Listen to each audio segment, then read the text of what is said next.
ഇന്ന് നമ്മുടെ കുടുംബങ്ങളിലും നമ്മുടെയൊക്കെ പരിസരങ്ങളിലൊക്കെ കാണുന്ന പ്രധാനപ്പെട്ട ഒരു ട്രെൻഡ് അവധിക്കാലത്ത് യാത്രകൾ പോവല. അവധിക്കാലമൊന്നും കാത്തിരിക്കലില്ല.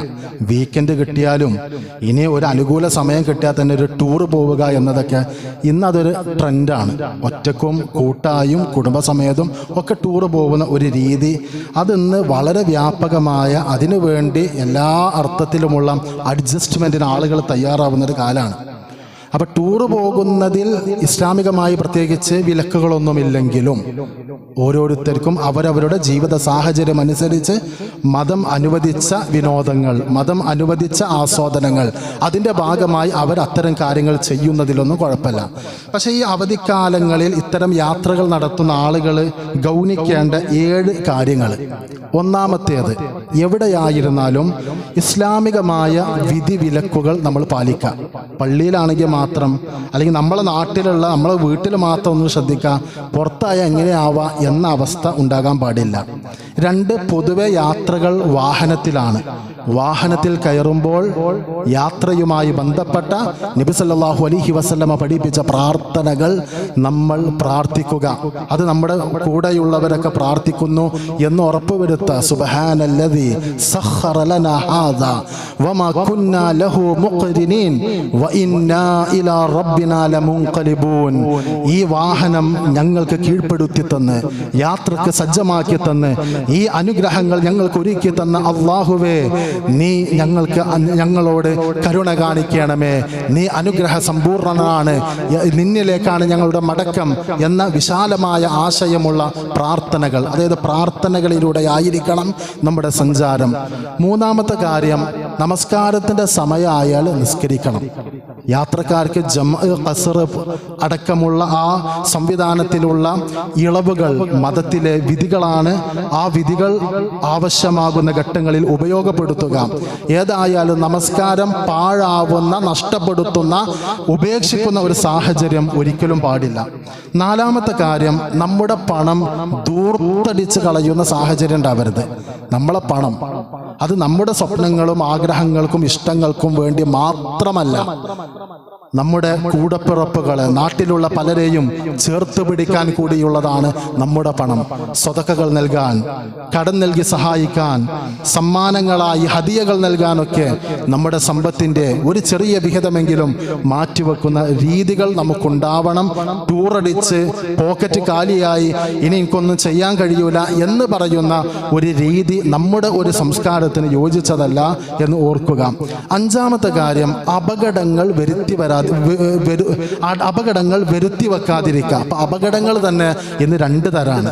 ഒന്ന് അപകടം പിണഞ്ഞു എന്ന് പറയുന്നത്, മറ്റൊന്ന് മാൻ മെയ്ഡ് ഡിസാസ്റ്റർ എന്നൊക്കെ പറയുന്ന പോലെ നമ്മൾ കാരണം ഉണ്ടായ അപകടങ്ങൾ ഉണ്ടാവും. ഒരുത്തൻ ഫോൺ വിളിച്ച് കൂടുതൽ ആൾക്കാരായിട്ട് സംസാരിച്ച് അല്ലെങ്കിൽ ചാറ്റ് ചെയ്ത് ഡ്രൈവ് ചെയ്യുക, അതിൻ്റെ ഇടയ്ക്ക് അപകടം പറ്റി. അതൊക്കെ പഠിച്ചവൻ്റെ ഓരോ വിധിയെ, എന്തായാലേ പഠിച്ചവനെ എങ്ങനെയൊക്കെയാണല്ലോ പരീക്ഷിക്കണേ എന്ന് അതിനെക്കുറിച്ച് പറഞ്ഞിട്ട് കാര്യമുണ്ടോ? അവൻ അങ്ങനെ ചെയ്യണമെന്നത് പടച്ചവൻ വിധിച്ചതാണ്.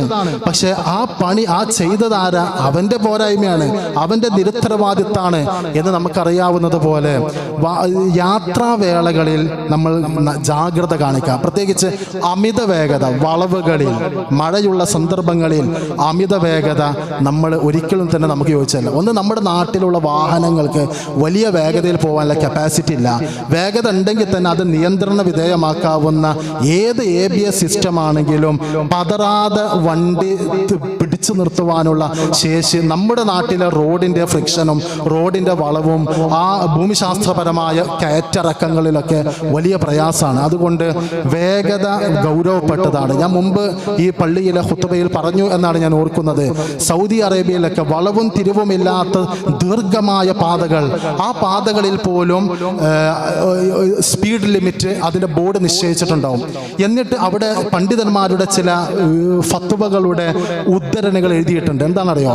ഒരു സ്ഥലത്ത് ഒരു വേഗതയുടെ അളവ് നിശ്ചയിച്ചിട്ടുണ്ട്, അതിനേക്കാൾ വേഗത സഞ്ചരിക്കുകയും അതിൻ്റെ ഭാഗമായി വാഹനത്തിന് നിയന്ത്രണം നഷ്ടപ്പെടുകയോ വാഹനം കത്തിയമരുകയോ ചെയ്തുകൊണ്ട് അപകടം സംഭവിച്ചാൽ അവരുടെ മരണം അപകട മരണമല്ല, ആത്മഹത്യയാണ് എന്നത് അവർ ഗൗരവമായി ചിന്തിക്കണമെന്നാണ്. ഇപ്പോൾ ഒരു സ്ഥലത്ത് 80 സ്പീഡാണ് ലിമിറ്റെങ്കിൽ അവിടെ 130 130-ലും 140-ലും ചവിട്ടി വിടുക എന്നത് ഒരു ഫയർഫോഴ്സ് പോകുന്നതോ ആംബുലൻസ് പോകുന്നതോ അല്ലെങ്കിൽ ഒരു ഹോസ്പിറ്റൽ കേസിൽ പോകുന്നതോ അല്ല ഞാൻ സൂചിപ്പിക്കുന്നത്. അല്ലാത്ത നിലയ്ക്കുള്ള ഈ റാഷ് ഡ്രൈവിംഗ് എന്ന് പറയുന്നത് അത് വലിയ ഗൗരവത്തോടു കൂടി നമ്മൾ നിയന്ത്രിക്കേണ്ടതാണ്. മറ്റൊന്ന്, ഉറക്കവും ക്ഷീണവും ഉണ്ടാകുമ്പോൾ ഡ്രൈവ് ചെയ്യാതിരിക്കാം. ഡ്രൈവ് ചെയ്യുന്നവർക്ക് ഈഗോ വർക്കൗട്ട് ആവുന്ന ഒരു സമയം, ഉറക്ക് വരുമ്പോൾ വണ്ടി ഒന്നും ഇങ്ങനെ ആടിയുലയും. ഒപ്പല്ലൊരു ചോദിക്കും ഉറക്ക് വരുന്നുണ്ടോ? ഇല്ലല്ല, ഞാനൊക്കെ ഇതിനേക്കാൾ സമയം ഓടിക്കണ ആളാണ്, അല്ലെങ്കിൽ 12 മണിക്ക് 2 മണിക്കൊക്കെ ഉറങ്ങുന്ന ആളാണ്, എനിക്ക് ഉറക്ക് വരുന്നില്ല എന്ന് വെറുതെ ഒരു കോംപ്ലക്സിന്റെ ഭാഗമായി പറയുന്ന ആളുകളുണ്ട്.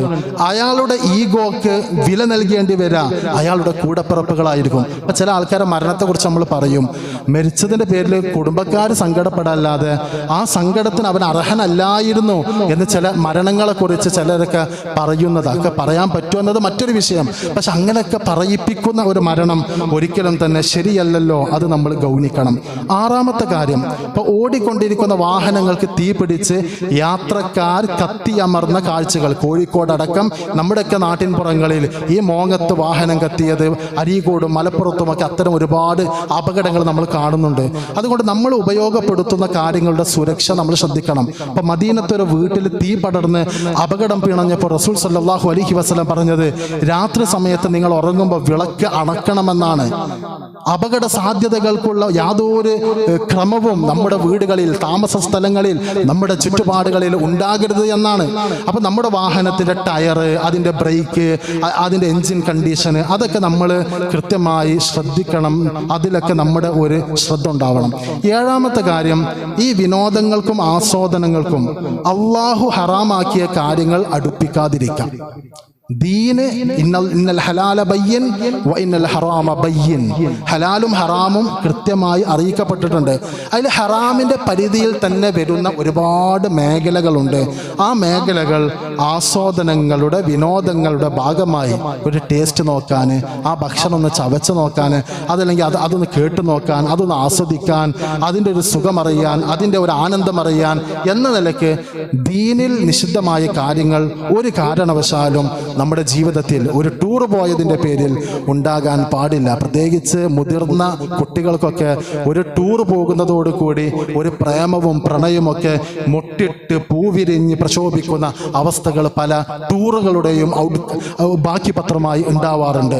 അതേപോലെ ടൂർ യാത്രയിൽ അല്ലെങ്കിൽ NSS ക്യാമ്പുകൾ, NSS എന്ന് ഞാൻ പറയുന്നില്ല, ക്യാമ്പുകളിൽ, റെസിഡൻഷ്യൽ ക്യാമ്പുകളിൽ അവിടുന്ന് ആദ്യമായി ലഹരി നുണയുന്ന അല്ലെങ്കിൽ ലഹരിയെക്കുറിച്ച് അറിയുന്ന, അതിൻ്റെ സ്രോതസ്സുകൾ അറിയുന്ന, അത്തരം ചെയിനുകളുമായി കണക്റ്റ് ആവുന്ന ഒക്കെ സാഹചര്യങ്ങൾ നമ്മുടെ നാടുകളിലുണ്ട് എന്നത് ആര് കണ്ണടച്ചിട്ടും കാര്യമല്ല, നിഷേധിച്ചിട്ടും കാര്യമല്ല, അതൊക്കെ ഒരു യാഥാർത്ഥ്യമാണ്.